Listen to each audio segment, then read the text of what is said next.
Hayyee assalamu alaikum warahmatullahi wabarakatuh. Jirtu kabajamtoota jalatamtoota qaqqaliiwwan ilmaan Oromoo addunyaa kanarratti argamtan mee akkam jirtan?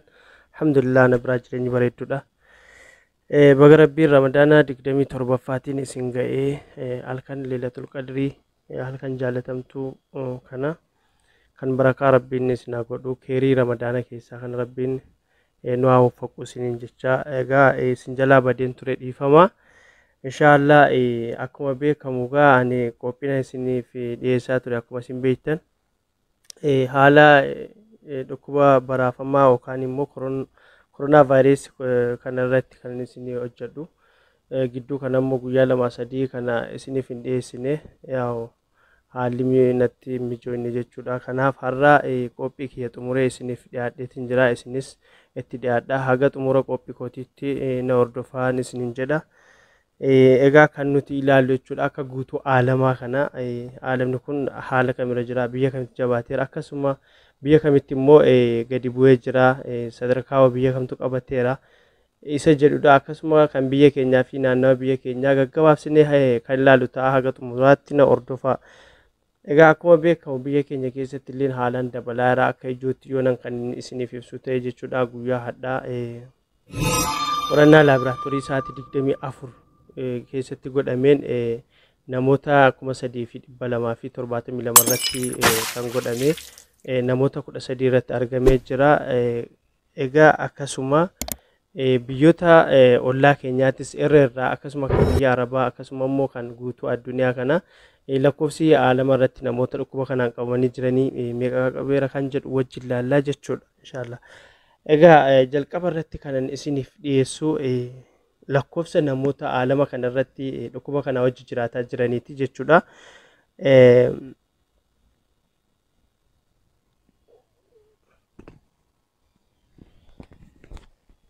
Hayyee akkuma isiniin jedhee jalqaba irratti kanan isinii dhiyeessu lakkoofsa aalama kana irratti namoota dhukkuba kana wajjin jiraataa jiran akka waliigalaatti akkasuma namoota dhukkuba kana akka waliigalaatti addunyaarraa dhabaman akkasuma namoota immoo dhukkuba kanarraa dandamatanii gara maatiitti makaman jechuudha gaggabaabsee inshallah.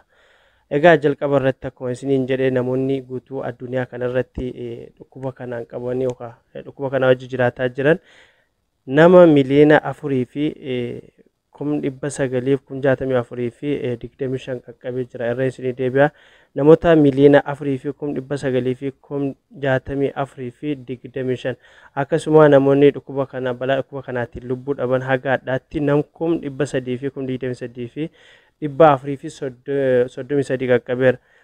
Namoonni dhukkuba kanarraa dandamatanii maatii ofiitti makaman jechuudha nam miliyoona 1,948 fi 388 fayyanii maatii isaaniitti makamanii jiru jechuudha. Kun akka waliigalaatti hamma gara tarree takka haga 10 warra jiranitti achi isin dabarsaa jechuudha.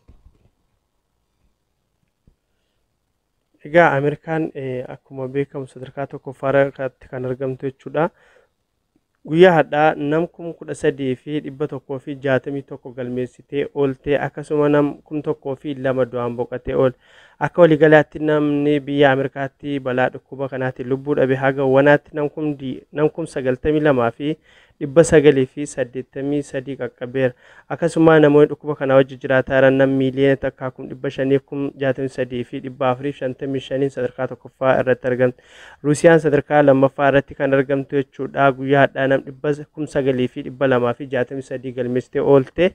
Akkasuma nam 115 du'aan boqotee oolee. Akka waliigalaatti biyya Ruusiyaatti namoonni haga hadhaatti dhukkuba kanaan lubbuu dhaban nam 2,800 fi 37. Namoonni Ruusiyaa keessatti dhukkuba kana wajjin jiraataa jiran ammoo nam 200 fi 99 fi 941 sadarkaa lammaffaa irratti argamti Ruusiyaan jechuudha.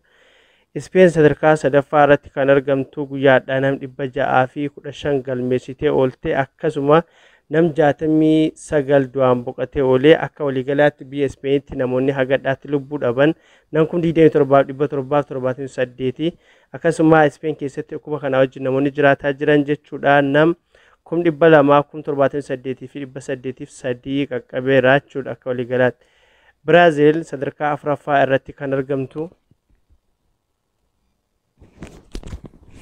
Biraazil sadarkaa afuraffaa irratti kan argamtu jechuudha. Guyyaa hadhaa nam kum torbaa fi dhibba tokkoof torbaatamii torba galmeessitee oolte. Akkasuma nama 656 du'aan dhabdee oolte. Akka waliigalaatti biyya Biraazilitti haga har'aatti namoonni dhukkuba kanaan lubbuu dhaban nam kum 17,500 fi 9 qaqqabeera. Akkasumatti namoonni biyya Biraazilitti dhukkuba kana wajji jiraataa jiran jechuudha. Nam kum 262,545 qaqqabeera jechuudha. UK keessatti guyyaa hadhaa nam 2,412 galmaa'e akkasuma nam 545 lubbuu dhabee oolte. Akka waliigalaatti biyya UK haga har'aatti namoonni dhukkuba kanaan lubbuu dhaban nam kum 35,341 qaqqabeera. UK'n haga har'aatti biyya UK keessatti namoonni dhukkuba kanaa wajji jiraataa jiran nam kum 248 fi 818 sadarkaa 5ffaa irratti argamte jechuudha. Itaaliin sadarkaa 6ffaa irratti kan argamtu guyyaa har'aa nam 813 galmeessitee oolte. Akkasuma nam 162 du'aan boqotee oole guyyaa har'aatti. Akka waliigalaatti biyya Itaalii keessatti haga har'aatti namoonni balaa dhukkuba kanaatiin lubbuu dhaban nam 32,169. Akkasuma Itaalii keessatti namoonni dhukkuba kanaa wajji jiraataa jiran nam 226,699 sadarkaa 6ffaa irratti argamtu. Faransaay sadarkaa 7ffaa irratti kan argamtu guyyaa har'aa nam 882 galmeessitee oolte.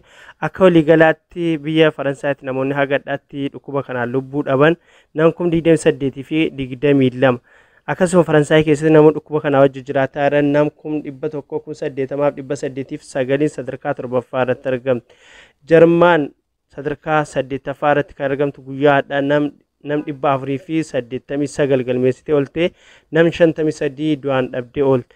Akka waliigalaatti biyya Jarmaanitti namoonni haga har'aatti dhukkuba kanaan lubbuu dhaban nam 8,176. Akkasuma Jarmaanitti namoonni dhukkuba kanaa wajji jiraataa jiran nam 177,778 sadarkaa 8ffaa irra teesseerti.